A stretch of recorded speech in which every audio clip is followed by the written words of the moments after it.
মৃত্যুর যন্ত্রণা হবে না? আমাকে আপনাকে কে গ্যারান্টি দিল যে আমাদের কবরের আযাব হবে না?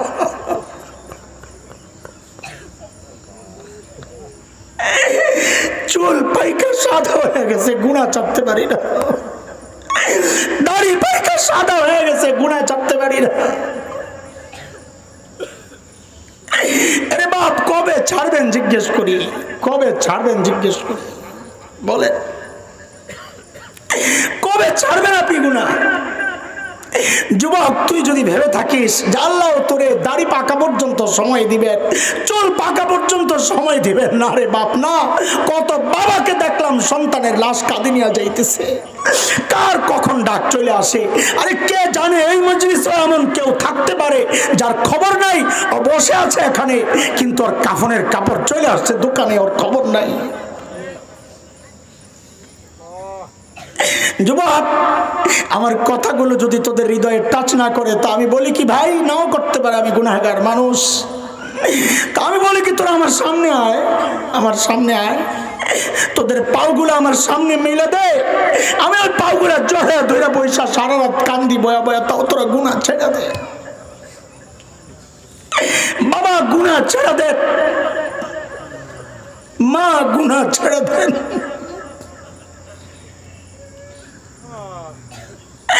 আরে দুটা চোখের পানির তো বুঝিবা না, দাঁড়াবেন কি নিয়ে?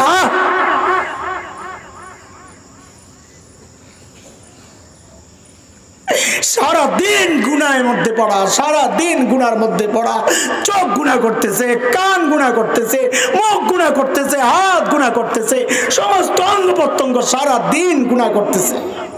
এই গুনাহওয়ালা হাত পাও নিয়ে মালিকের সামনে দাঁড়াবো কেমনে বলে? এই গুনাহওয়ালা চোখ আর কান নিয়ে মালিকের সামনে দাঁড়াবো কেমনে বলেন?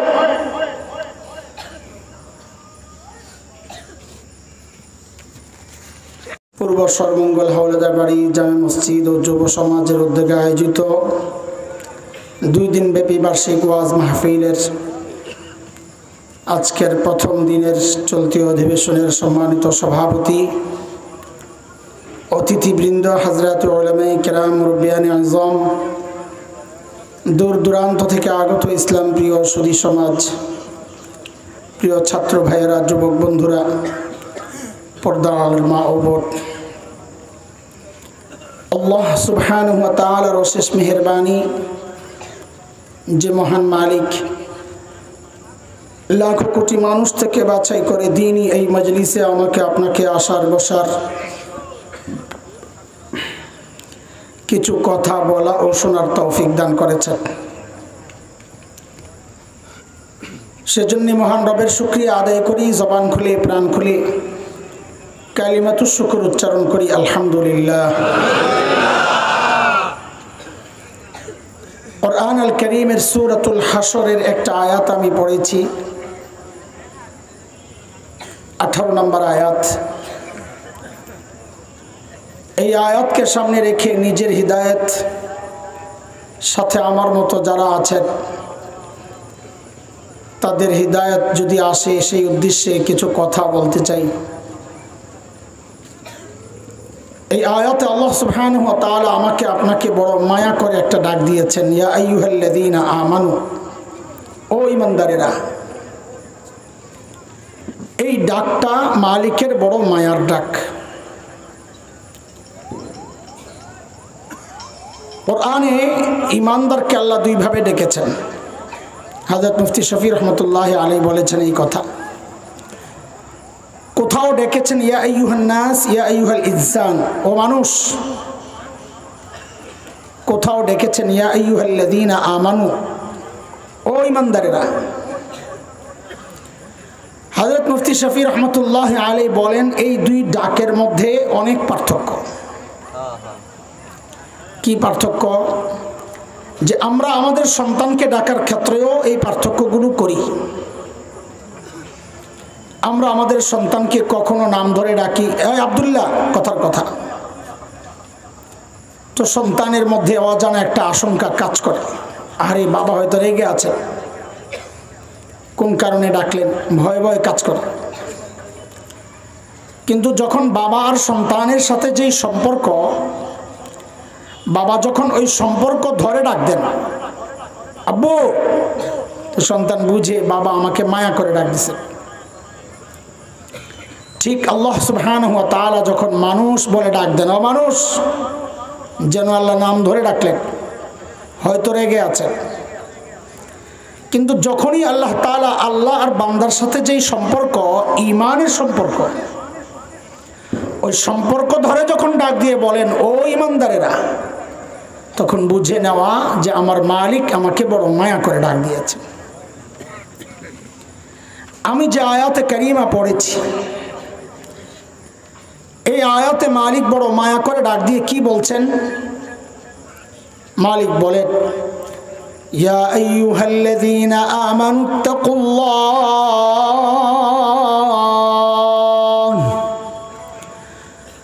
ওয়াল তানজুর নাফসুম মা কদ্দামাত লিগাদিন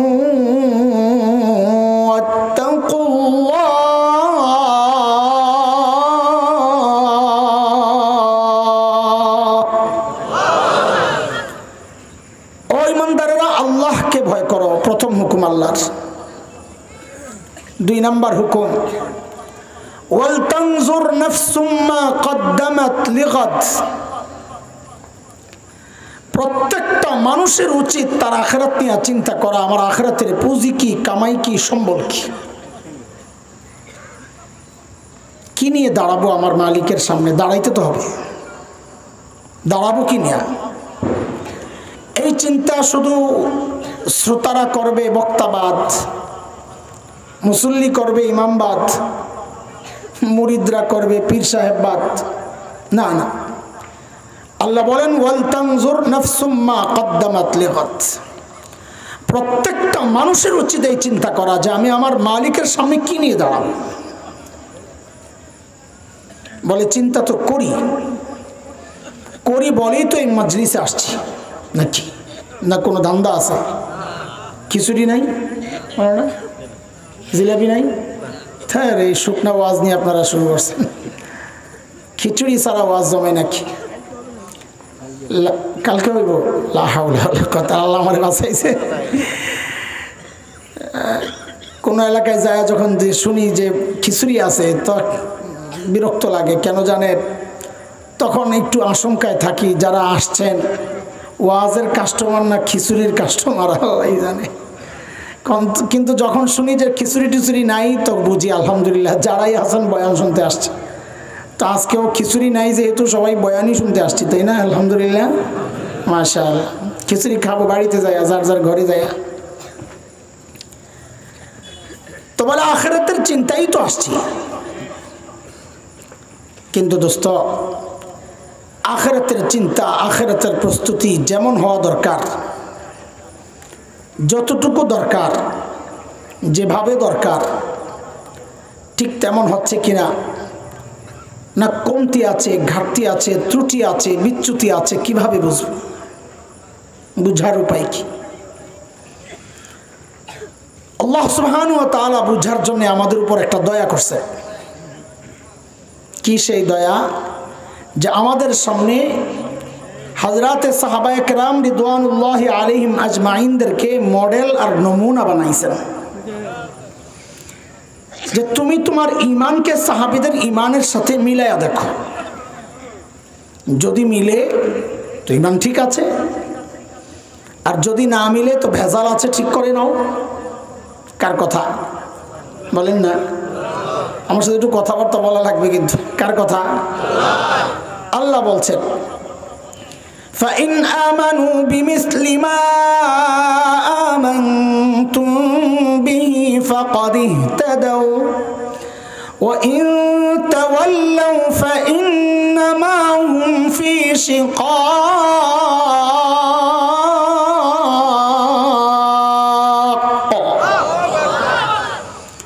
বলে তুমি তোমার তাকওয়াকে সাহাবীদের তাকওয়ার সাথে মিলাও। বলে কেন মিলাবো? তো আল্লাহ বলেন কারণ সাহাবীদের তাকওয়ার পরীক্ষা আমি নিয়েছি, ওই পরীক্ষায় ওরা পাস, তোমারটা মিললে তো তুমিও পাস। কার কথা? আল্লাহ বলছেন উলাইকাল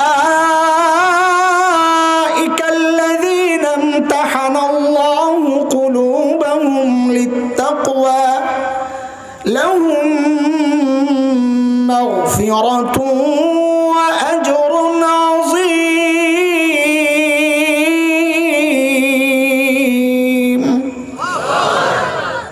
কাজে আমল কাদের সাথে মিলাইতে হবে বলেন সবাই বলেন সাহাবায়ে কেরাম রিদওয়ানুল্লাহি আলাইহিম আজমাইনদের সাথে বলে আল্লাহ যদি মিল্লা যায় কি দিবেন আল্লাহরে জিজ্ঞেস করি আমরা যে আল্লাহ যদি মিলে কি দিবেন তো আল্লাহ সূরা তাওবা আয়াত 100 নাম্বার আল্লাহ বলেন সাহাবীদের জন্য যেমন আমি জান্নাত বানায়া রাখছি তোদেরকেও ওই জান্নাত দিয়ে দিব যা কার কথা আল্লাহ বলছেন والسابقون الأولون من المهاجرين والأنصار والذين اتبعوهم بإحسان رضي الله عنهم ورضوا عنه وأعد لهم جنات تجري تحتها الأنهار خالدين فيها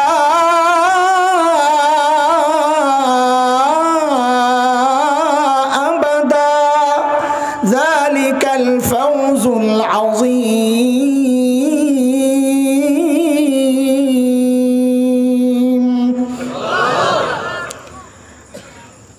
তো কাজে আমলকে কাদের সাথে মিলাইতে হবে বলেন সাহাবীদের সাথে আমাদের আমল হুবহু মিলবে না এটা মাথায় রাখেন যদি হুবহু মিলতো আল্লাহ আমাকে আপনাকে ওই যোগেই পাঠাইতেন তো তাইলে এতক্ষণ কি বললাম আপনারা তো মনে মনে চিন্তা করবেন তো এতক্ষণ কি কইলেন করে হুবহু মিলবে না কেন মিলবে না আরে কেন মিলবে তুমি কি নবী আলাইহিস সালামকে দেখে দেখে সেজদা দিছো আহা ওদের কি কপাল নবী সেজদা দেন তো সাহাবীও সেজদা দেন নবী সেজদা থেকে ওঠেন তো সাহাবী ওঠেন নবী রুকুতে যান তো সাহাবীও রুকুতে যান নবী হাসেন তো সাহাবীও হাসেন নবী কাঁদেন তো সাহাবীও কাঁদেন সাহাবীর ওই কুরবানি তুমি কেমনে দিবা সাহাবীর ওই তাকওয়া তুমি কই পাইবা হুবহু মিলবে না বলে তো করণীয় কি কি বুঝাইতে চাচ্ছেন বলে করণীয় হচ্ছে যত কাছাকাছি পৌঁছা যায় চেষ্টা করা যত কাছাকাছি পৌঁছা যায় আমাদের বড়দের একটা কথা আছে এটাকে সোনার অক্ষরে লিখে রাখার মতো সেটা হচ্ছে দুনিয়ার জিন্দেগিতে সাহাবীদের যে যত কাছাকাছি পৌঁছতে পারবে হাসরেও সে সাহাবীদের তত কাছাকাছি উঠতে পারবে হিসাব সোজা দুনিয়ায় যত দূরত্ব হাসরেও তত দূরে দুনিয়ায় যত কাছে হাসরেও তত কাছে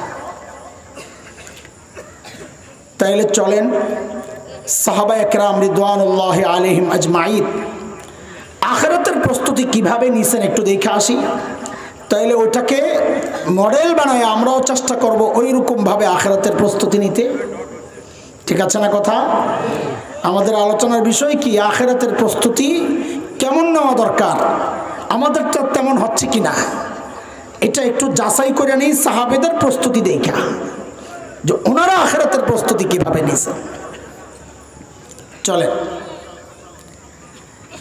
সাইয়েদনা আবু বকর সিদ্দিক রাদিয়াল্লাহু আনহু যখন খলিফা তো ওনার রাষ্ট্র পরিচালনার একটা সিস্টেম ছিল দরবারে বিধবা অসহায় নারীদের লিস্ট থাকতো কেন স্বেচ্ছায় যদি কেউ খিদমত করতে চায় তো ওই লিস্ট ধরে চলে যেত কারণ এটা অনেক সওয়াবের কাজ নবী আলাইহিস সালাম বলেছেন যারা ইতিম আর বিধবার দায়িত্ব নেয় ওই ব্যক্তি আর আমি নবী জান্নাতে পাশাপাশি থাকব সুবহানাল্লাহ এটা অনেক বড় সওয়াবের কাজ কিন্তু এই সমাজের একটা কুৎসিত চেহারা হচ্ছে এই সমাজের বহু মানুষ অন্য বিধবার দায়িত্ব নিবে থাক দূরের কথা বহু পোড়া কপাল এমন আছে নিজের বিধবা মায়েরই খবর লয় না আছে না নাই ওর মতো পোড়া কপাল দুনিয়ায় কেউ নাই কারণ ওর দুনিয়াও বরবাদ করছে, ওর আখিরাতও বরবাদ করছে। মার খেদমত করলে আল্লাহ দুনিয়াও দেন, মা বাবার খেদমত করলে আল্লাহ আখিরাতও দেন। এটা আল্লাহর নবীর ওয়াদা, এটা নবী আলাইহিস সালাম বলেছেন। আল্লাহ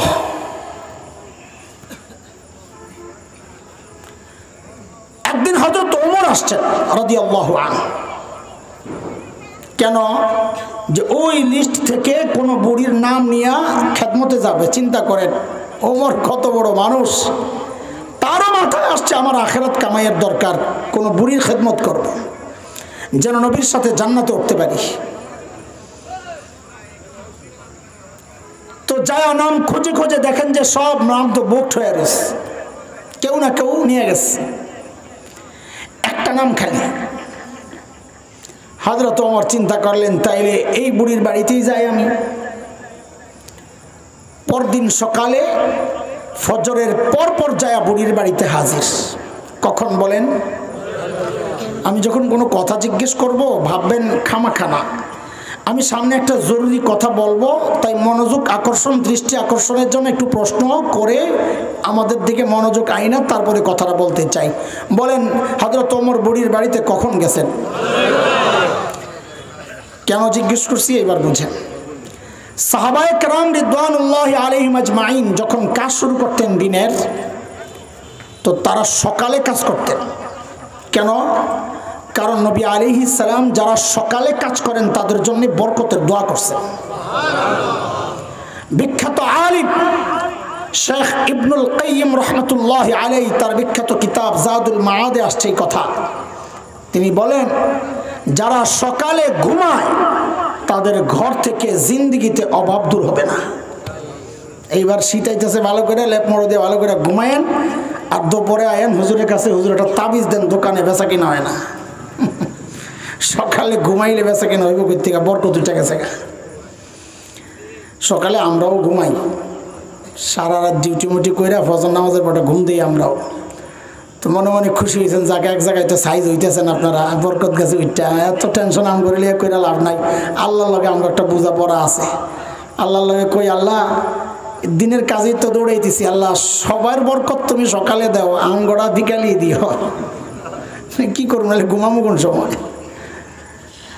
আল্লাহ। পরদিন সকাল সাইয়েদনা ওমর ইবনুল খাত্তাব বুড়ির দরজা নক করে বলে, মালিক আপনার ঘরের কাজগুলো করার জন্য আমি ওমর ইবনুল খাত্তাব হাজির। বুড়ি ভেতর থেকে জবাব দেন, বাবারে প্রতিদিন যে আল্লাহর বান্দা আমার ঘরের কাজগুলো করেন তিনি ইতিমধ্যেই কাজ করে চলে গেছেন। ফজরের পরে যায় কাজ পায় নাই, তাইলে কাজটা হয়েছে কখন? আর কথা বলা লাগবে, কখন? ফজরের আগে। সাইয়েদনা ওমর চিন্তা করলেন তাইলে আমাকে আরো আগে আসা লাগবে।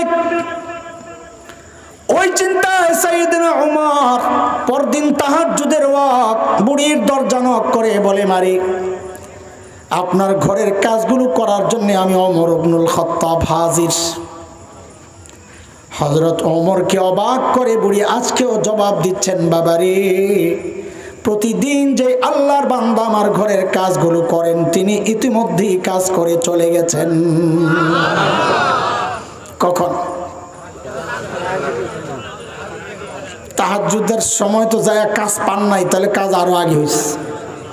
আচ্ছা তাহাজ্জুদের ওয়াক্ত কোন সময় জানেননি আপনারা? হ্যাঁ বলেন তো দেখি। ও আপনাদের মধ্যে একতলাপ আছে না, খালি হুজুরের মধ্যে গন্ডগোল না, আপনাদের মধ্যে আছে দেখা যায়।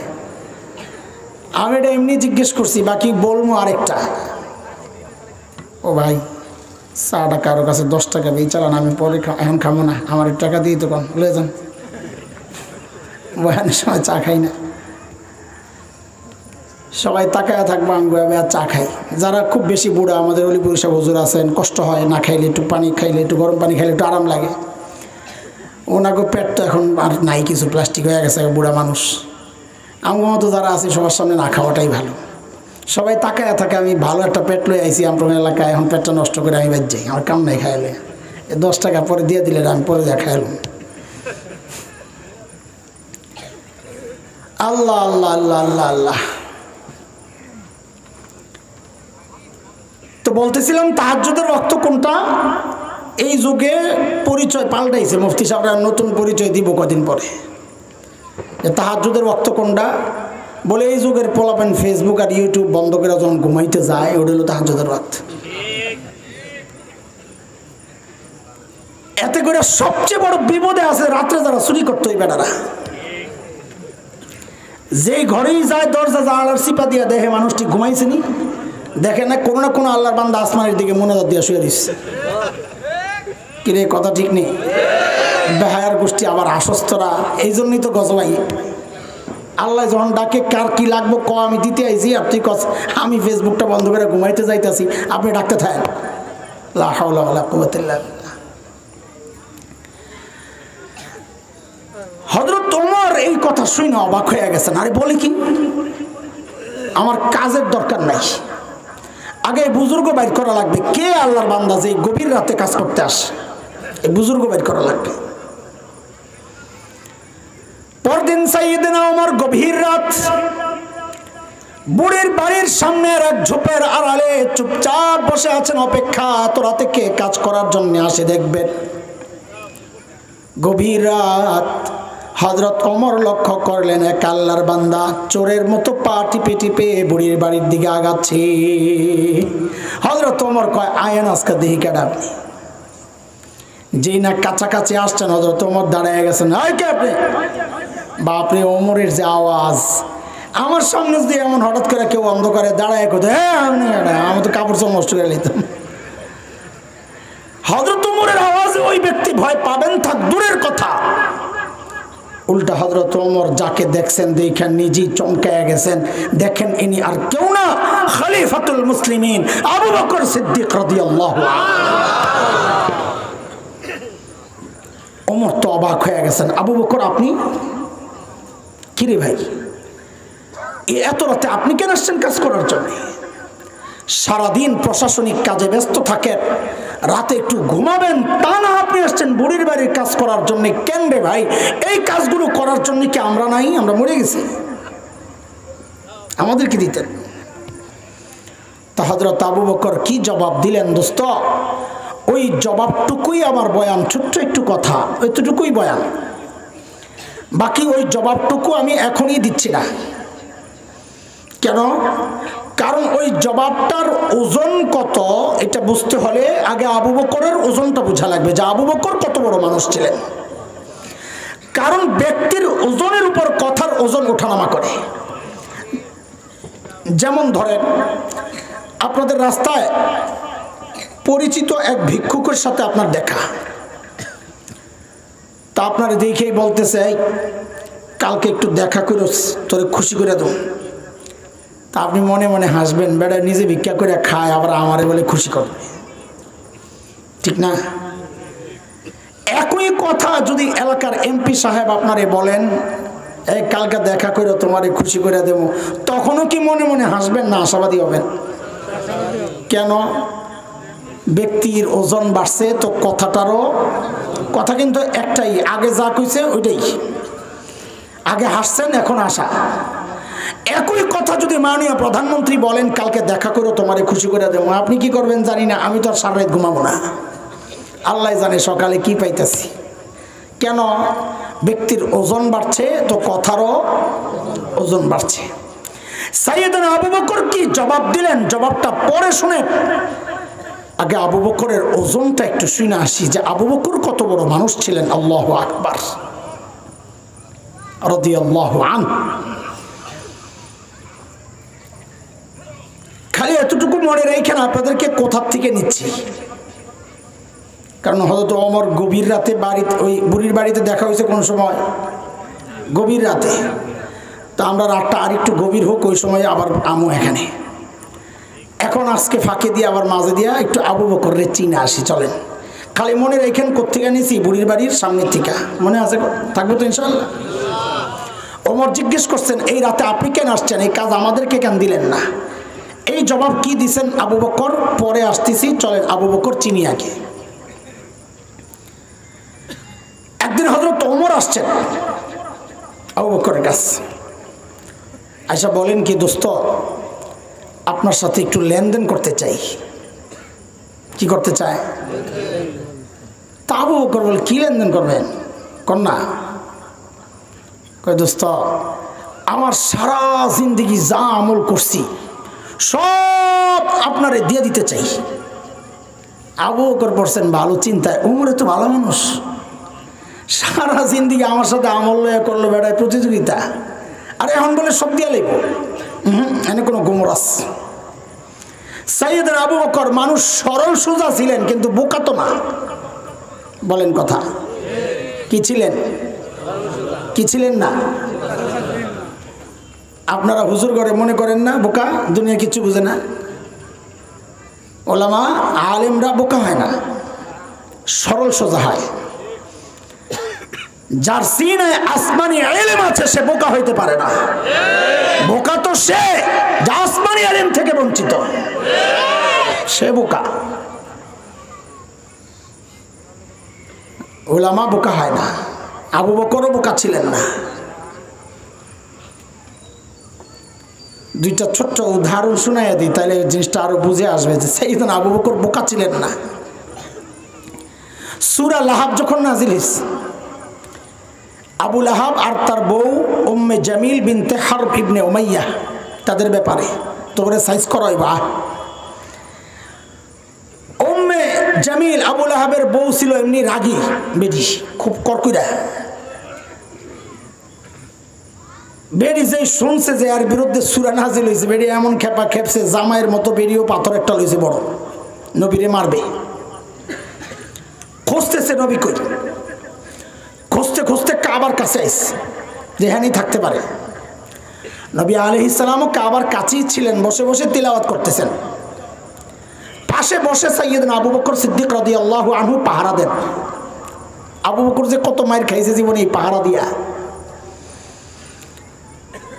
তো উম্মে জামিলকে আবু বকর দেখছেন দূর থেকে, উম্মে জামিলের হাতে পাথর, উম্মে জামিল আসতেছে। সাইয়েদনা আবু বকর ডরায় গেছেন, আরে এখন তো উম্মে জামিল আইসা মারবো।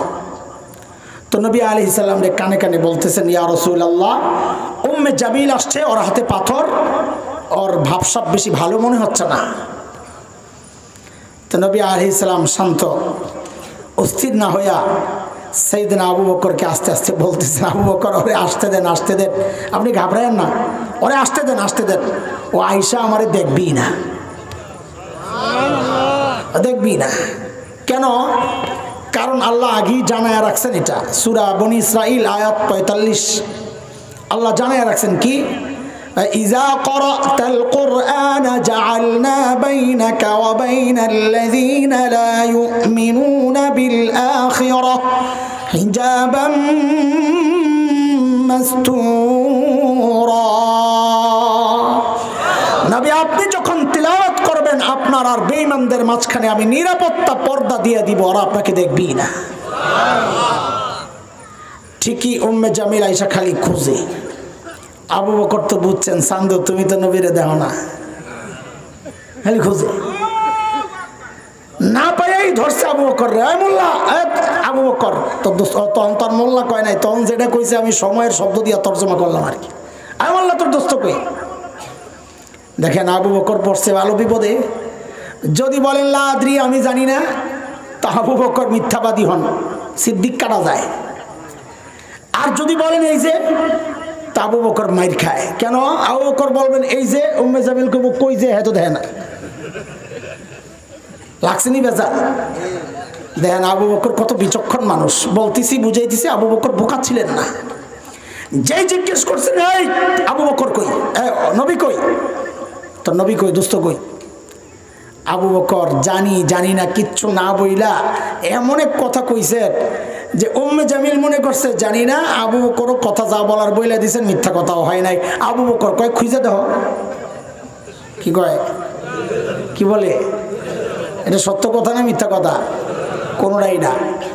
হুকুম ওই হুজুররা জানি, এটা আমর জুমলা ইনশাইয়া, সত্য মিথ্যা থাকে না, খবরিয়ার মধ্যে থাকে। আপনারা বুঝবেন না, ওই যারা মাদ্রাসায় পড়ে পড়া হেরা বুঝবে। নির্দেশ নিষেধ এগুলোর মধ্যে সত্য মিথ্যা থাকে না। সত্য মিথ্যা থাকে অতীতের কোনো খবর দিলে, এগুলা খবর দিলে, কোনো বিষয়ের সংবাদ দিলে ওর মধ্যে সত্য মিথ্যা থাকে। উম্মে জামিল মনে করছে আমারে খুঁজতে কইতাছে, আবু বকর মনে জানে না কটা গালি বালি দিয়া গেছে গা। তা আবু বকর মানুষ চালাক ছিলেন না বোকা? হিজরতের সময় নবী আর আবু বকর চলছেন মদিনার দিকে। কুরাইশরা পুরস্কার ঘোষণা করছে, ধৈরা দিতে পারলে 100 উট। চারদিকে মানুষ ছড়ায় গেছে ধরার জন্য।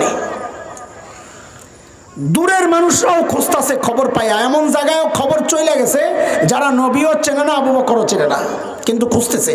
ওই মক্কার দিকের থেকে আসবে, ধরতে পারলেই তো 100 উট, যদি লাইগা যায় খুঁজতেছে সব।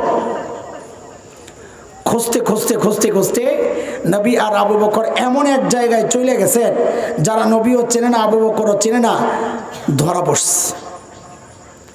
সাইয়েদনা আবু বকর সামনে, নবী আলাইহিস সালাম পেছনে। ওরা আবু বকরকে ধৈরাই জিজ্ঞেস করছেন, মাম্মা আক, তোমার সাথের এই লোকটা কি? তো নিশ্চয়ই যদি এই লোক নবী হয়, এটা আবু বকর ধরবো, একটা তো হইবই। মাম্মা আক, তোমার সাথের এই লোককে? সাইয়েদনা আবু বকর কি চালাক, চিন্তা করেন। যদি বলেন লা আরিফুহু, আমি তারে চিনি না, তো নিজের সিদ্দিক কাটা যায়, মিথ্যাবাদী হন। আর যদি বলেন হাজা নবিয়ুনা, ইনি আমাদের নবী, তো নবী ধরা পড়েন, নবী কাটা যান। সাইয়েদনা আবু বকর মানুষ কি ছিলেন না রে? কি জবাব দিলেন? জবাব দিলেন হাজার রাজুল ইয়াহদিনি, এই লোকটা আমারে রাস্তা দেখায়। আপনারা নিশ্চয়ই সুবহানাল্লাহ না বুঝাই পড়ছেন, আমি জানি, বুঝা আরেকবার পড়েন, শুনেন আবার। এই লোকটা আমার রাস্তা দেখায়। ওরা মনে করছে আবু বকর রাস্তা চিনে না, নবী পেছন থেকে বলে খালি ডাইনে বামে সোজা, ডাইনে বামে সোজা। কিন্তু আবু বকরের উদ্দেশ্য এই রাস্তা না, আবু বকরের উদ্দেশ্য হচ্ছে হাজার রাজুল ইয়াহদিনি ইলাল জান্নাহ, এই লোকটা আমার জান্নাতের রাস্তা দেখায়। সত্য গীতা না কথা না মিথ্যা কথা? ওই বেটারা মনে করছে যা এটি না, যেটি খুঁজতেছি। মৌলবীও বোকা হয় না, আপনারা মনে করেন বোকা। আমগো এই বাংলাদেশের মৌলবী গোড়ার নেতা কাসেম নানুতুবি রহমতুল্লাহ আলাইহি, দারুল দেওবন্দের প্রতিষ্ঠাতাদের একজন, খুব বিচক্ষণ মানুষ। মানুষ তো সাদা সিধা। দেওবন্দ মাদ্রাসার পাশে একটা মসজিদ আছে, বলে ছাত্তা মসজিদ।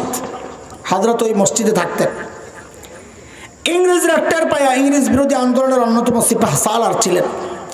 ইংরেজরা টের পায়া পুরো মসজিদ চারদিক থেকে ঘেরাও করছে, ভিতরে কাসেম নানুতুবি।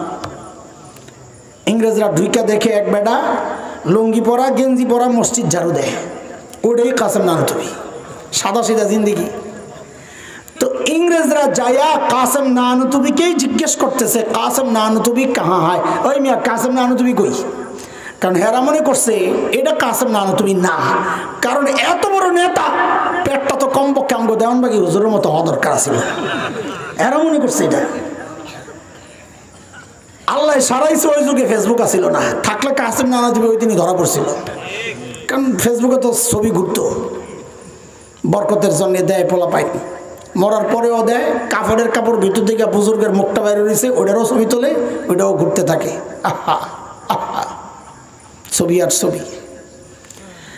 যেই না কাসেম নানুতুবিকে জিজ্ঞেস করছেন, কাসেম নানুতুবি কাহা হয়, কাসেম নানুতুবি কই, কাকে জিজ্ঞেস করছে? যারে খুঁজতেছে তারে। এখন কাসেম নানুতুবি যদি বলেন মাই হুঁ, আমি কাসেম নানুতুবি, তো ধরা পড়েন। আর যদি বলেন মুঝে পাতা নেই, আমি জানি না, তো মিথ্যা হয়। তো কাসেম নানুতুবি কি চালাক, কত বিচক্ষণ, বোকা না, মৌলবীও বোকা হয় না, এটা বুঝাইতেছি। তো কাসেম নানুতুবি কি করছেন, যেখানে দাঁড়ায় আছিলেন ওইখান থেকে সরছেন। ধরেন এই জায়গায় দাঁড়ায় আছিলেন, সইরা এই জায়গায় আইছেন, তো বলেন আগের জায়গাটা ফাঁকা হয়েছে না? একটু আগে উনি এখানে ছিলেন না?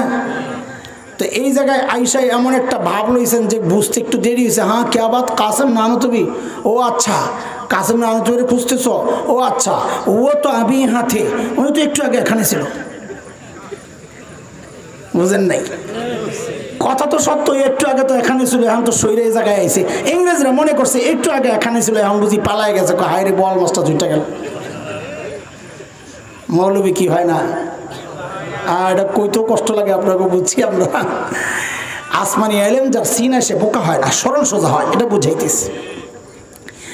সাইয়েদনা ওমর যখন বললেন, আবু বকর আমার সারা জিন্দেগির আমল আপনাকে দিয়ে দিতে চাই।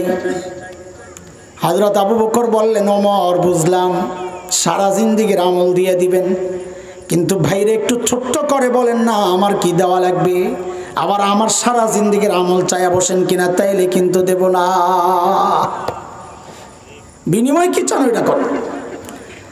হযরত ওমর বলেন, আবু বকর না, আপনার সারা জিন্দেগির আমল চাই না। আবু বকর ওই যে হিজরতের সময় নবী আলাইহিস সালামের সাথে 3 দিন যে সাউর গুহায় লুকায়া ছিলেন না আবু বকর, ওই 3 দিন আমারে দিয়ে দিবেন, বিনিময়ে আমি আমার সারা জিন্দেগির আমল আপনাকে দিয়ে দিব। কয়দিন? কয়দিন বিনিময়ে?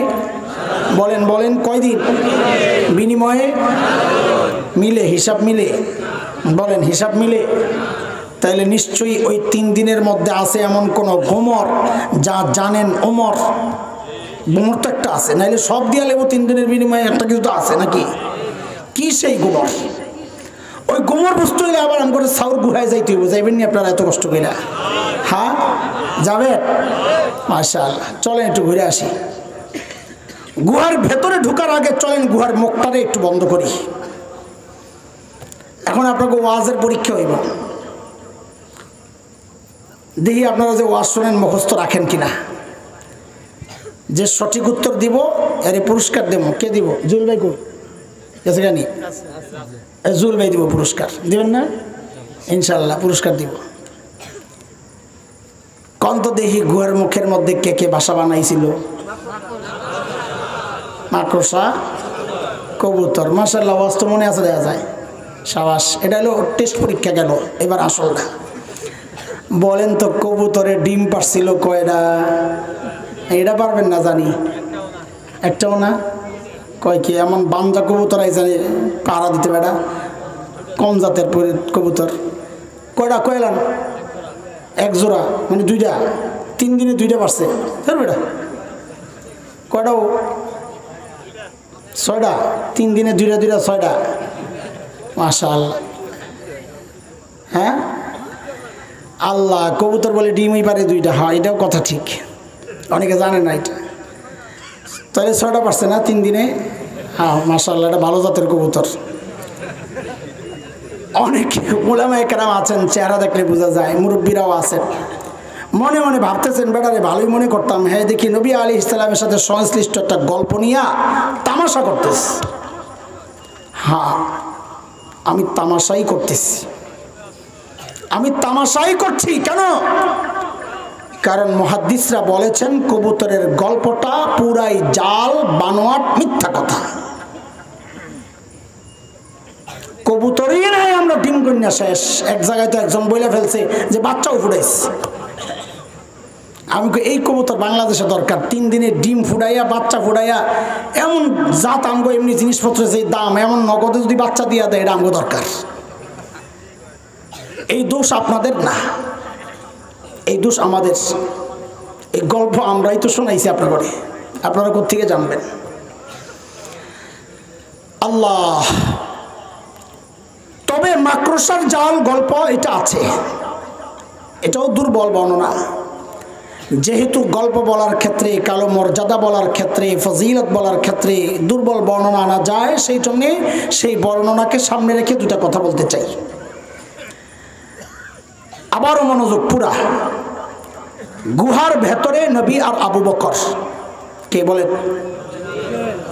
আল্লাহর প্রিয় না অপ্রিয় বান্দা? কেমন প্রিয়? সবচেয়ে প্রিয়। বলেন কেমন প্রিয়? সবচেয়ে প্রিয়। এমন 2 জন মানুষ গুহার ভেতরে, আল্লাহ তাআলা যদি চাইতেন গুহার মুখটাকে পাথর দিয়ে প্যাকেট করে, যেন বোঝা না যায় এখানে কোনো গুহা আছে, এমন পাথর দিয়ে প্যাকেট করে ভেতরটাকে জান্নাতের টুকরা বানায় দিতে পারতেন কি পারতেন? পারতেন। আল্লাহ তা না করে মাকড়সার জাল বুনে দিলেন।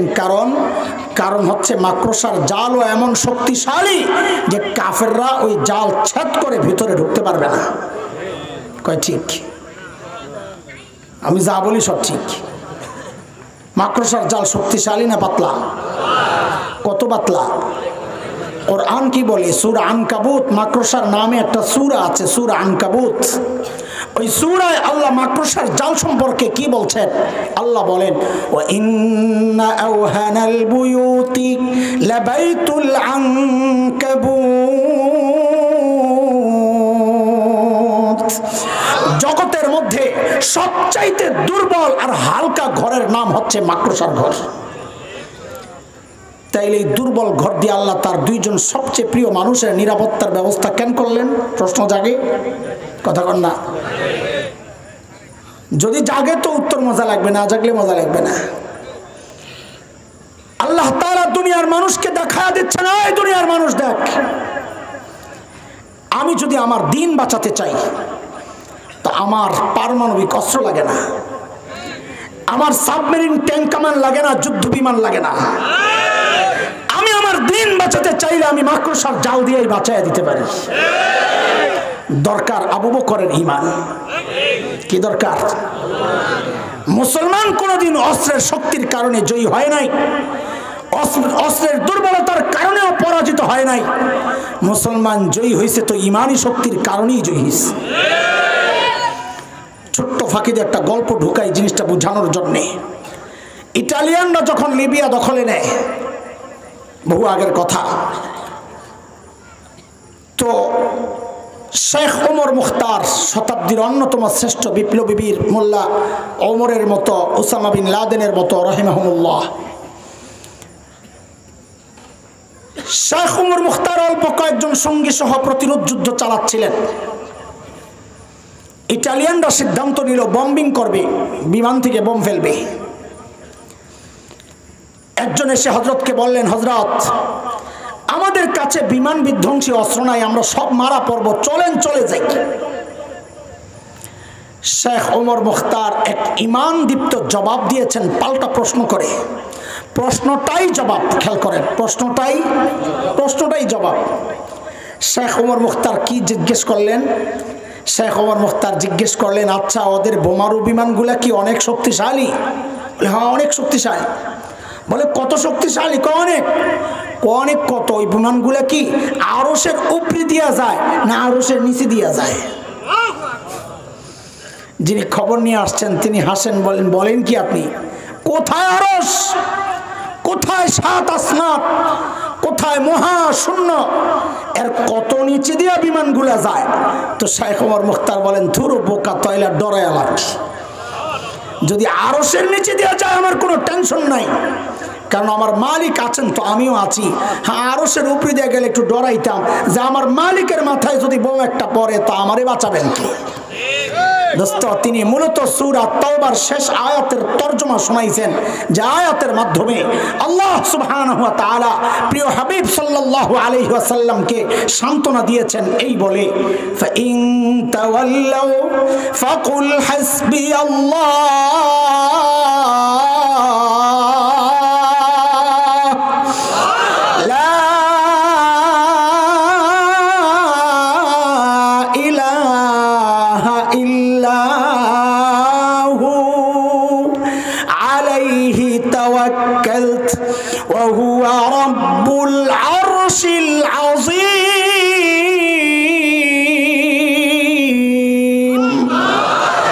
আপনি জানায়া দেন, দুনিয়ার মানুষ যদি আপনাকে পিঠ দেখায় জানায়া দেন, দরকার নাই তোদের সহযোগিতার, দরকার নাই সহযোগিতার, আমার জন্য আমার আল্লাহই যথেষ্ট।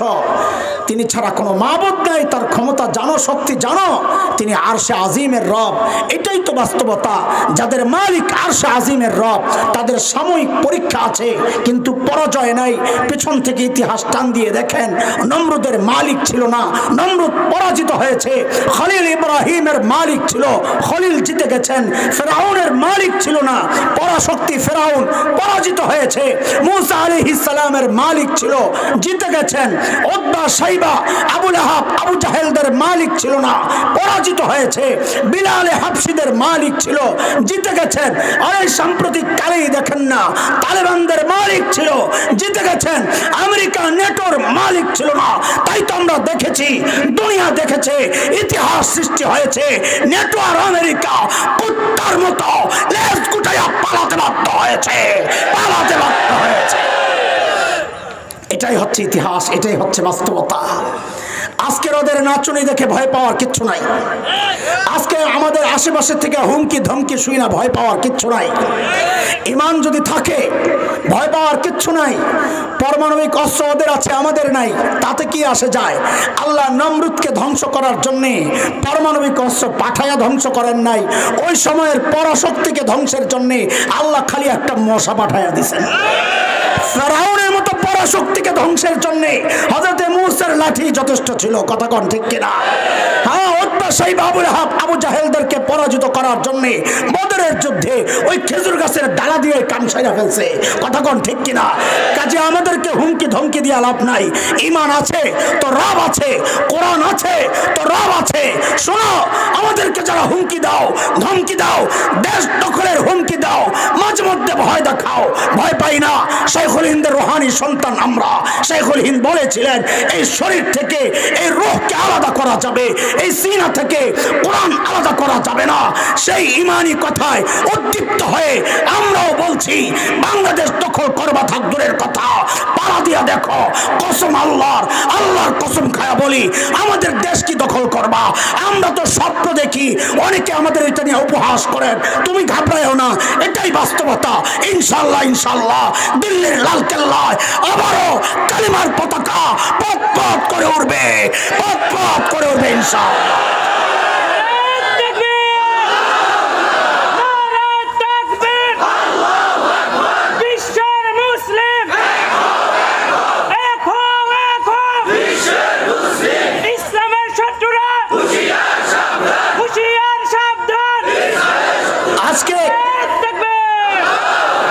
আজকে ফিলিস্তিনের রক্তাক্ত শিশুর দেহ দেখে আমাদের কলিজা ছিঁড়ে যায়। জাতিসংঘের বিড়াল মহাসচিব বলেছেন, গাজা শিশুদের গোরস্থান হয়ে গেছে। বলতেই থাকেন আপনারা, আপনাদের এই বলা আমাদের কিচ্ছু যায় আসে না। আমরা বুঝি আপনারা সব এক ঘাটের শয়তান। আমরা জানি আপনারা রক্ত নিতে থাকেন, আমাদের কষ্ট লাগে, কিন্তু আমরা হতাশ নই। আজকে যেটাকে শিশুদের গোরস্থান বলছে, সময় বেশি নাই। মেঘ দেখে ভয় পাইস না যুবক, আড়ালে কিন্তু সূর্য হাসে। খুব শিগগির ইনশাআল্লাহ এই গাজাই হবে সারা দুনিয়ার ইহুদিদের গোরস্থান ইনশাআল্লাহ, ইহুদিদের গোরস্থান ইনশাআল্লাহ। সেই সুসময়ের অপেক্ষায় আছি ইনশাআল্লাহ। আল্লাহর হাবিব সাইয়েদনা আবু বকরের কোলে মাথা রেখে যখন ঘুমাচ্ছিলেন, নবী ঘুম থেকে উঠে দেখেন যে আবু বকরের চেহারার মধ্যে চিন্তার ছাপ। নবী জিজ্ঞেস করলেন, আবু বকর আপনি পেরেশান কেন আবু বকর? সাইয়েদনা আবু বকর গুহার মুখের দিকে দেখাইলেন, লাউ আন্না আহাদাহুম ইয়ানজুরু ইলা কাদামাইহি, ওগো আল্লাহর হাবিব, ওই যে দেখেন তাকায়া, ওরা গুহার মুখের দিকে তাকানোর দরকার নাই। ওদের যে কেউ একজন নিজেদের পায়ের দিকে দেখলো তো আমাদেরকে দেখে ফেলবে। নবী সান্ত্বনা দিচ্ছেন, আবু বকর আপনি ভেবেছেন কি? হ্যাঁ, আপনি ভেবেছেন কি এই গুহার ভেতরে বুঝি আমি আর আপনি, আমাদের সাথে বুঝি আর কেউ নাই? না আবু বকর না, এই গুহার ভেতরে খালি আমি আর আপনি না আবু বকর, আমাদের সাথে এই গুহার ভেতরে আল্লাহ আছেন। নবীর এই সান্ত্বনার কথাটুকু আল্লাহ তাআলার এতটা পছন্দ হয়েছে, আল্লাহ কোরআন আল কারীমের সূরা তাওবার একটা আয়াতের টুকরা বানায়া নাজিল করে দিয়েছেন। মালিক বলেন, ইযহুমা ফিল গার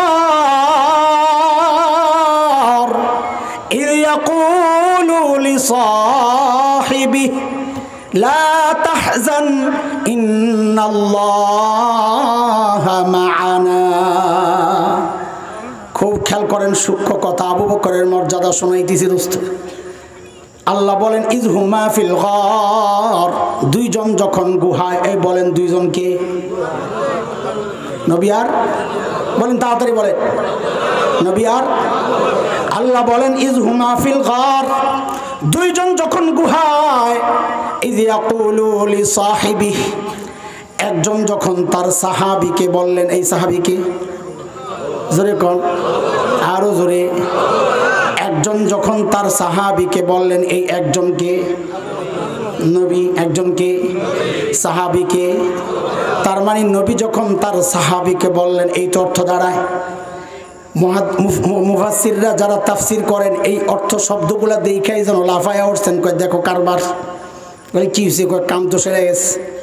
বলে কি কাম সারছে? বলে দেখো আল্লাহ কি বলেন।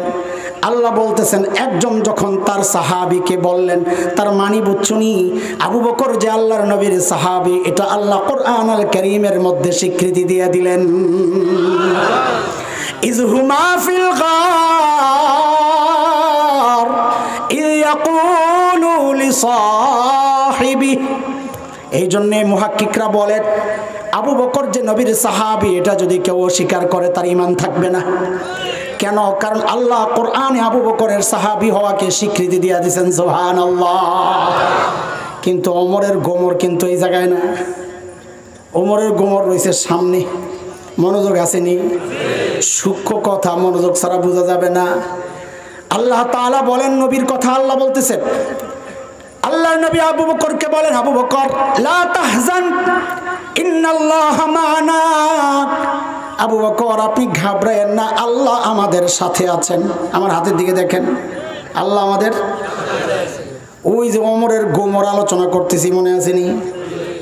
ওমর কয় সারছে কারবার, আবু বকর চলে গেছেন আমাদের ধরা ছোঁয়ার বাইরে। আবু বকরে আর ধরার কোনো রাস্তা নাই। বলে কেন? বলে আমি ওমরের মূল্যায়ন নবী কিভাবে করেছেন, আমার সারা জিন্দেগীর আমল এর মূল্যায়ন নবী কিভাবে করেছেন, নবীর সাথে আমার সম্পর্কের লেভেলটা কি। তা আল্লাহর নবী ওমর সম্পর্কে বলেছেন, লাউ কানা বাদি নবিয়্যুন লাকানা ওমর, লাউ কানা বাদি নবিয়্যান না, এটা ভুল অনেকে বলে, লাউ কানা বাদি নবিয়্যুন লাকানা ওমর, আমার পরে যদি কেউ নবী হতো তো ওমর হতো। কবে? কবে বলেন না, কবে বলেন, সবাই বলেন কবে? ওমর বুঝে গেছেন নবীর সাথে আমার সম্পর্কের লেভেলটা হচ্ছে বাদিয়াতের। ওলামায়ে কেরাম শব্দটা মুখস্থ রাখলে বোঝা লাগবে, এটা সাধারণরা বুঝবে না। আমার সাথে নবীর সম্পর্ক হচ্ছে বাদিয়াতের, মানে আগে আর পরে। নবী বলেন ওমর আমি আগে আর আপনি কবে? কোন জায়গায়? ওমরের জায়গা কই? ওমর কয় সারছে, সারা জিন্দেগি আমল কইরা পাইলাম বাদিয়াতের মুকুট। নবী বলেন ওমর আপনার সাথে আমার সম্পর্কের লেভেল হচ্ছে আগে আর পরে, আমি আগে আপনি পিছনে। আল্লাহ তাআলা দেখেন কি কারবার হয়েছে। ওমর বুঝে গেছেন সারছে, আবু বকর ধরা ছোঁয়ার বাইরে চলে গেছে। কেন? আবু বকর এই 3 দিন থাকার পর আবু বকরের মূল্যায়ন নবী এবং আল্লাহ কি করতেছেন। নবী বলেন আবু বকর লা তাহজান ইন্নাল্লাহা মা'ানা, আবু বকর আপনি ঘাবড়ায়েন না, আপনার সাথে আমার সম্পর্কের লেভেল কিন্তু ওমরের মতো আগে আর পরে না। ইন্নাল্লাহা মা'ানা, আপনার সাথে আমার আর আল্লাহর সম্পর্ক হচ্ছে মাইয়াতের সাথে সাথে সাথে সাথে। তার মানে কি? আমার পরে যদি কেউ নবী হতো ওমর হতো, আর মুসা আর হারুনের মতো সাথে সাথে যদি আমার সাথে কেউ নবী হতো তো আবু বকরই হতো। ওমর কয় সারছে কারবার, আবু বকরের ধরার আর কোনো রাস্তা নাই, রাস্তা একটাই, 3 দিন দাও সব নাও। তাহলে তুমি বাদিয়ত পেয়ে গেলা, আগে আর পরে সম্পর্ক লইয়া খাও, আমারে মাইয়তের সম্পর্ক দিয়া দাও, সাথে সাথে সম্পর্ক দিয়া দাও। গোমর খালি ওমরই বুঝেন, আবু বকর বুঝেন না। কথা কন না? আবু বকর কি বোকা? আগে কি বুঝাই আইছি? আবু বকর কি সরল সোজা, বোকা না। এই গোমর খালি আবু বকর, ওমর বুঝেন না, আবু বকরও বুঝেন। তা আবু বকর কি জবাব দিলেন? আরে কি মানুষ আবু বকর, আহা কি মানুষ। আমরা একটু কিছু করতে পারলে মনে মনে আশায় তাই জান্নাত মনে আমার জন্য কয়েকটা রেডি হয়ে গেছে। আর আবু বকরের অবস্থা দেখেন, যে ওমর বললেন আর আবু বকর সব দিয়ে দেবো, ওটা দিয়ে দেন 3 দিন। তা আবু বকর কি বলে জানেন? ওমর বলেন কি আপনি? আরে বলেন কি আপনি? আমি যদি আপনার এই 3 দিন দিয়ে দিই তো বাইরে আমার আর থাকে কি? জীবনে তো আমি কিছু করতে পারি নাই, এই 3 দিনই তো আমার পুঁজি। আল্লাহ আবু বকর বলে কিছু করতে পারে নাই, তো করছে কি? আবু বকর কিছু করতে পারেন নাই, তো করছেন কে? কি করেন নাই আবু বকর নবীর জন্য? কি করেন নাই সেটা না বিষয়, কি করেন নাই? নবী বলেছেন ইন্না আমান্না নাস আলাইয়া বিসুহবাতিহি ওয়া মালিহি আবু বকর, আমার উপর সবচেয়ে বেশি দয়া করছেন তার সঙ্গ আর মাল দিয়া আবু বকর। সুবহানাল্লাহ, আমার উপর সবচেয়ে বেশি দয়া আবু বকর। হিজরতের রাতে নবী আলাইহিস সালাম সাইয়্যিদুনা আবু বকরের ঘরের দরজায় যায় খালি টুক্কা মারছেন, সাথে সাথে দরজা খুলে গেছে। নবী তো অবাক হয়ে গেছেন, আবু বকর ঘুমান নাই আপনি? হ্যাঁ আবু ঘুমান নাই? সাইয়েদনা আবু বকর কি জবাব দেন? ইয়া রাসূলুল্লাহ, ওই যে 6 মাস আগে ইঙ্গিতে বলেছিলেন সফর করা লাগতে পারে হিজরত, ওগো আল্লাহর হাবিব, সেই দিন থেকে আজ পর্যন্ত এই দরজাটারে বালিশ বানায়া দাঁড়ায়া দাঁড়ায়া ঘুমাইছে। কখন এসে ডাক দেন না পান, বিপদে না পড়ে যান। সে আবু বকর বলছেন জীবনে কিছু করতে পারি নাই, তো করছে কি? করছে কি? তাবুকের যুদ্ধ, নবম হিজরির নবী আলাইহিস সালামের জীবনের শেষ যুদ্ধ, কঠিন সময়। সাহাবায়ে কেরামের কাছ থেকে চাঁদা চাইছেন নবী, চাঁদা দাও, চাঁদা কার কি আছে নিয়ে আসো। আজকে তো ওমর খুব খুশি, কেন? চাঁদার ব্যাপার আসছে না, আজকে আবু বকরের হারাই দিব এমন একটা চিন্তা। কারণ আবু বকরের আসি কি ঘোড়ার ডিম দিব কি? ওমর তো সবসময় খালি এই অপেক্ষায় থাকতেন কেমনে খালি আবু বকরের হারানো যায়, পারে না তো। দৌড়ে গেছেন ওমর ঘরে, ঘরে যায় যা পাইছেন সব নামাইয়া 2 ভাগ কইরা অর্ধেক ঘরে রাইখা আসছেন, অর্ধেক গাট্টি কইরা নবী আলাইহিস সালামের কাছে নিয়ে আসছেন। ইয়া রাসূলুল্লাহ, আমার চাঁদা। তো আল্লাহর হাবিব জিজ্ঞেস করতেছেন, ওমর কি আনছেন? বলেন কি জিজ্ঞেস করছেন? এটা মুখস্থ করা লাগবে, তাহলে পরের জবাব মজা লাগবে, নাহলে এটা ভুলে গেলে ওটা মজা লাগবে না। বলেন নবী কি জিজ্ঞেস করছেন? ওমর কি নিয়ে আসছেন বলেন। তো হযরত ওমর বলেন, ইয়া রাসূলুল্লাহ, ঘরে যা ছিল 2 ভাগ করে অর্ধেক রেখে আসছি, অর্ধেক নিয়ে আইছি। ঠিক আছে, এবার নবীর অপেক্ষা ওমরের অপেক্ষা আবু বকর কি নিয়ে আসে। নবীর তো কষ্টের অপেক্ষা, হারে আমার আবু বকর কি আনে জানি আল্লাহ জানে। আর ওমরের তো অপেক্ষা আজকে একটা স্লোগান হইব, এমন একটা ভাব, জিতিল ওমর জিতিল, এমন একটা ভাবলে বই রয়েছে বেটায়। হা হা, সাইয়েদনা আবু বকর আসতেছেন, হাতে ছোট্ট একটা পোটলা আসতেছেন। কেউ কেউ বলার সময় এই গল্প হযরত আবু বকরের গায়ে চট জড়ায়, যে চট করে আসতেছিলেন। আমরাও বলছি এক সময়, পরে দেখছি এটা দুর্বল কথা, এই কথাটা জাল। পোটলা নিয়ে আসতেছেন। নবী আলাইহিস সালাম আসার সাথে সাথে জিজ্ঞেস করলেন, আবু বকর মা আবকাইতা, লাগবে না অর্থ জানার আগে আগে ওমরেরটা আবারও মনে করেন। ওমরকে কি জিজ্ঞেস করছেন? কি নিয়ে আসছেন? আবু বকরকে নবী জিজ্ঞেস করার সময় প্রশ্নটা একটু ঘুরাইয়া দিছেন। ওমর, আবু বকর ঘরে কি রাইখে আসছেন? কি জিজ্ঞেস করছেন? ওমর প্রশ্ন শুনে কারবার সারছে, আজকেও জিতার কোনো সম্ভাবনা নাই, কারণ আমি তো অর্ধেক রাইখে আসছি, এই বেড়ায় কিছু রাইখে আসছে বলে মনে হয় না, ঘোড়ার ডিম নাই তো কিছু রাখবো কি? সাইয়েদনা আবু বকর কি জবাব দিলেন? কি রাইখে আসছেন? আবু বকরের জবাবটা একটু পরে শুনেন, একটু অল্প সময় আগে আবু বকরের মেয়ে হযরতে আসমা রাদিয়াল্লাহু আনহার জবাবটা শুনেন, ছোট্ট বাচ্চার জবাব। আহারে কি মানুষ আল্লাহ এগুলারে বানাইছে, এক একজনের চেয়ে এক একজন। নবী আলাইহিস সালাম যখন আবু বকর সহ যখন হিজরত করে মদিনার রাস্তায়, সাইয়েদনা আবু বকরের বাবা এবং মা শুরুতে মুসলমান হন নাই, উম্মে খায়ের মুসলমান শুরুতে হন নাই। বাবা তো অনেক দিন পর্যন্ত মুসলমান হন নাই। মক্কা বিজয়ের দিন যায়া আবু বকরের বাবা হযরতে আবু কুহাফা রাদিয়াল্লাহু আনহু মুসলমান হয়েছেন। তা আবু কুহাফা খুব খেপা আবু বকরের উপর, বাবা আবু কুহাফা আবু বকরের উপর খুব খেপা। ছেলে বদ্দিন হয়ে গেছে, দিন ছেড়ে দিছে, আগো সম্পর্ক ছিন্ন করছে, ঘরে আসে না, খবরটা বলল না।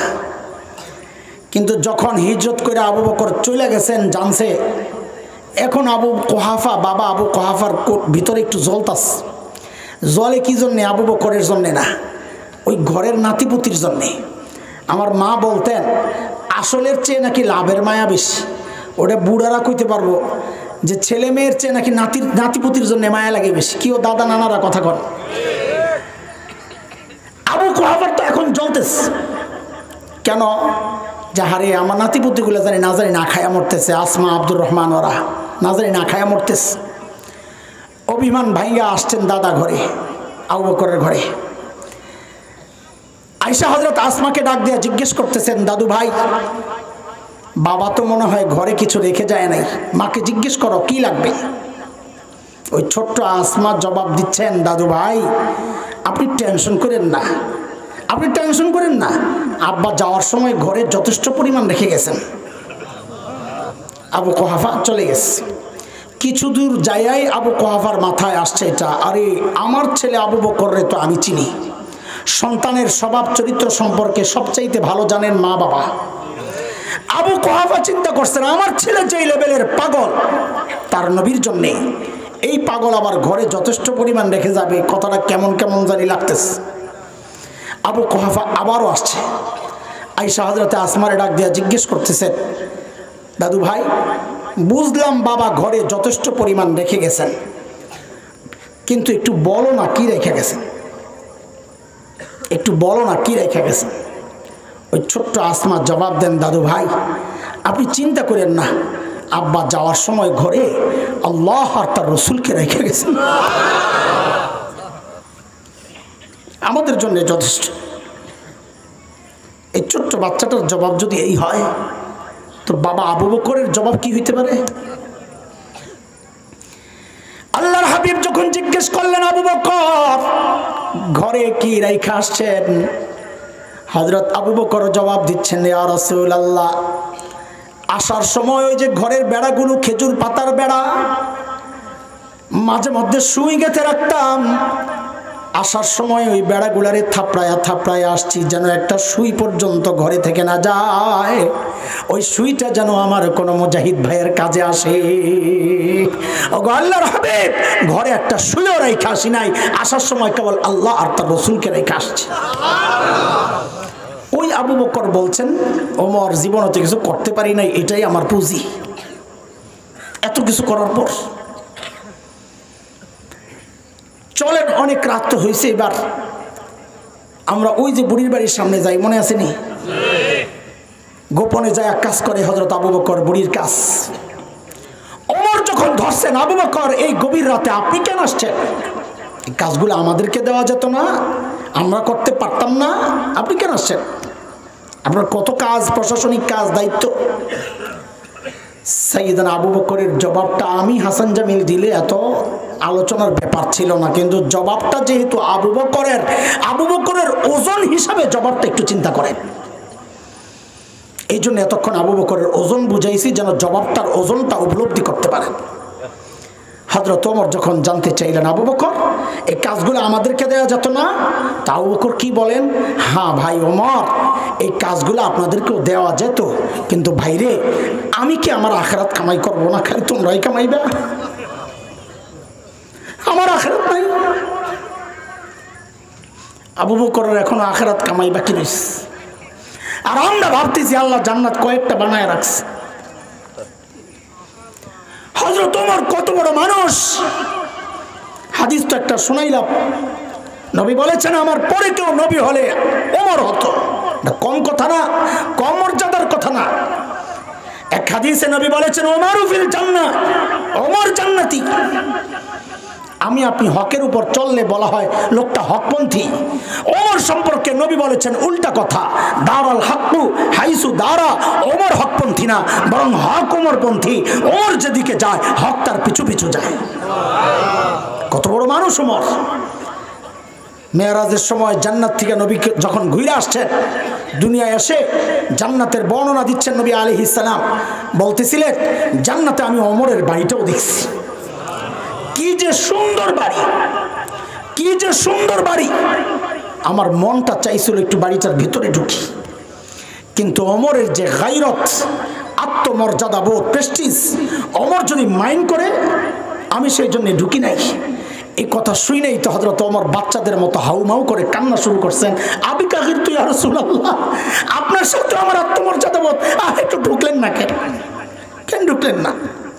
এত বড় মানুষ ওমর, আল্লাহর নবী যাকে আল্লাহর কাছ থেকে চাই আনছেন, আল্লাহ ওমর চাই, আল্লাহ ওমর চাই, ওমরের হেদায়েত চাই, আল্লাহ ওমরকে নবী আল্লাহর কাছ থেকে চাই আনছেন। একজন মানুষ আল্লাহর কাছ থেকে চাই আনছেন। সেই ওমর আখিরাতের চিন্তায় কতটা অস্থির ছিলেন।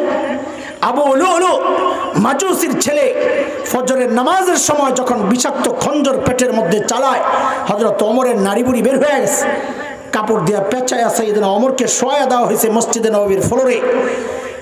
একজনের কোলে মাথা, একটু হুঁশ ফিরছে, তা হযরত ওমর ওযুর পানি চাইছেন।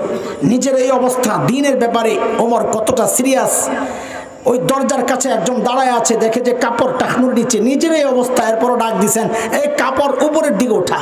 আল্লাহু আকবার। এরপর কি করলেন ওমর? আখিরাতের চিন্তা কিভাবে পাইছে ওদেরকে। আল্লাহু আকবার। ওই কোল থেকে মাথাটারে নিয়ে মসজিদে নববীর ফ্লোরে রাখছেন। ফ্লোরটা কি ছিল? টাইলস করা, মোজাইক করা, পাকা, কি ছিল বলেন না? সাইয়েদনা ওমর নিজের মাথাটা নিয়ে জমিনের উপর রাখছেন। কোন ওমর? প্রায় অর্ধজাহান শাসন করা ওমর। যেই রাস্তা দিয়ে ওমর চলতেন, শয়তান ডরে ওই রাস্তায় যেত না, আরেক রাস্তায় চলতো। সেই ওমর, সেই ওমর মসজিদে নববীর ফ্লোরে মাথাটা রাইখা গালটারে মাটির সাথে এইভাবে ঘষতেছেন আর কাঁদতেছেন, ঘষতেছেন আর কাঁদতেছেন, আর বলতেছিলেন, ওয়াইলুল লাকা ইয়া ওমর ইন লাম ইয়াগফির লাকা রাব্বুক। ওমর, তোমার রব যদি তোমারে ক্ষমা না করে, ওমর তোমার জন্য ভয়ঙ্কর বিপদ কিন্তু অপেক্ষা করতেছে। কিভাবে ঢুকছে আখিরাতের চিন্তা। সাইয়েদনা আবু বকরের কথা এতক্ষণ শোনালাম, কত বড় মানুষ, অথচ এই আবু বকর রাদিয়াল্লাহু আনহু আখিরাতের চিন্তায় একা একা নির্জনে চলে যেতেন, দূরে দূরে নির্জনে চলে যেতেন, একা একা যায় কাঁদতেন আর বলতেন, আরে আমার হিসাব কেমনে দেব। জিব্বাটারে টাইনা ধরতেন আবু বকর, যে সব নষ্টের বিপদের কারণ তুই। গাছের পাতার দিকে তাকায়া তাকায়া সাইয়েদনা আবু বকর কাঁদতেন আর বলতেন, ইয়া লাইতানি কুনতু ওয়ারাকা মিনাশ শাজারা তুদাত ফাতুকাল। হায়, আমি আবু বকর মানুষ না হইয়া যদি গাছের পাতা হইতাম, তো জীবজন্তু আমারে চাবায়া চাবায়া খায়া ফেলতো, আমার আর হিসাব দেওয়া লাগতো না। এখন আমি কেমনে হিসাব দিব? কার কথা শোনাচ্ছি? যার সম্পর্কে নবী বলেছেন আবু বকর ফিল জান্নাহ, আবু বকর জান্নাতি। আর এমন চিন্তার অস্থির তো হওয়ার কথা ছিল আমার মতো হাসান জামিলের, এই জালেমের। আমি তো বটেই, অধিকাংশের চেহারার দিকে তাকাইলে মনে হয় না মানুষটার আখিরাতের কোনো চিন্তা আছে, হিসাবের কোনো ডর আছে, আল্লাহর সামনে দাঁড়ানোর কোনো ভয় আছে। কেন রে ভাই? কোন পুঁজির ভরসায় এমন নিশ্চিন্ত জীবন যাপন করছি বলে? কোন পুঁজির ভরসায়? আরে ওমর তো জান্নাতের গ্যারান্টি পাওয়া মানুষ, আবু বকর তো জান্নাতের গ্যারান্টি পাওয়া মানুষ। আমাকে আপনাকে কে গ্যারান্টি দিল যে আমাদের মৃত্যুর যন্ত্রণা হবে না? আমাকে আপনাকে কে গ্যারান্টি দিল যে আমাদের কবরের আযাব হবে না?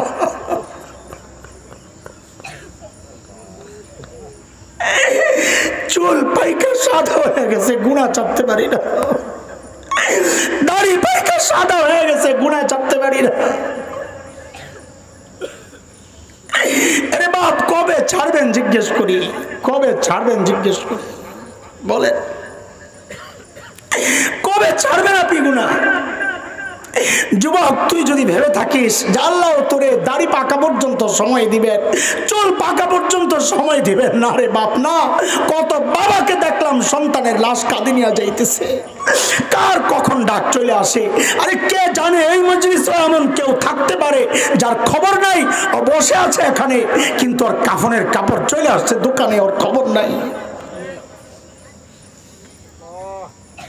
যুবক, আমার কথাগুলো যদি তোদের হৃদয়ে টাচ না করে, তো আমি বলি কি ভাই, নাও করতে পারে, আমি গুনাহগার মানুষ। তা আমি বলি কি, তোরা আমার সামনে আয়, আমার সামনে আয়, তোদের পাওগুলো আমার সামনে মিলে দে, আমি ওই পাওগুলো জড়ে ধরে বৈশা সারা রাত কান্দি বয়া বয়া, তাও তোরা গুনাহ ছেড়ে দে বাবা, গুনাহ ছেড়ে দে। মা গুনাহ ছেড়ে দেন।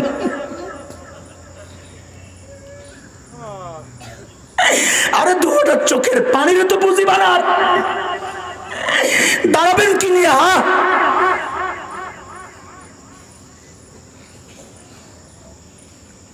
সারাদিন গুনাহের মধ্যে পড়া, সারাদিন গুনার মধ্যে পড়া, চোখ গুনাহ করতেছে, কান গুনাহ করতেছে, মুখ গুনাহ করতেছে, হাত গুনাহ করতেছে, সমস্ত অঙ্গ প্রত্যঙ্গ সারাদিন গুনাহ করতেছে। এই গুনাহওয়ালা হাত পাও নিয়ে মালিকের সামনে দাঁড়াবো কেমনে বলে? এই গুনাহওয়ালা চোখ আর কান নিয়ে মালিকের সামনে দাঁড়াবো কেমনে বলে?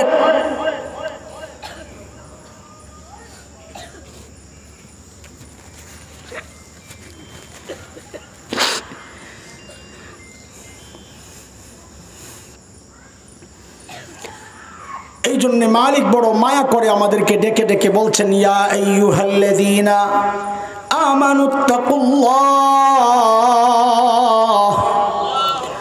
ওয়ালতানজুর নাফসুম মা কদ্দামাত লিগাদিন ওয়াত্তাকুল্লাহ।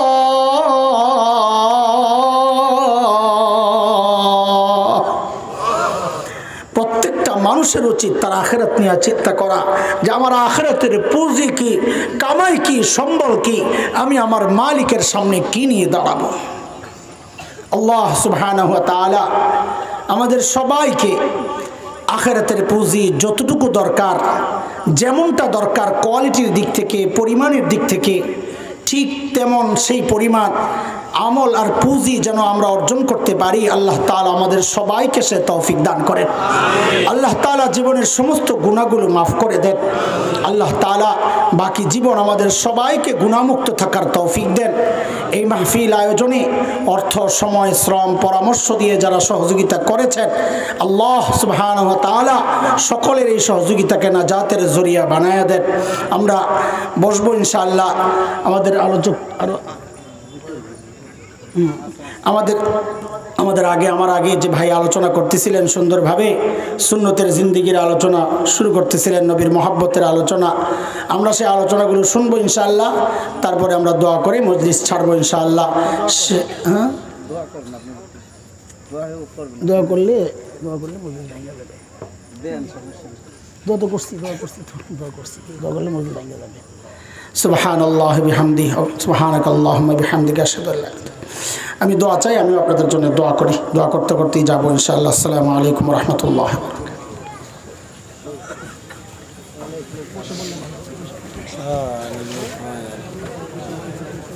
বারাকাতুহু।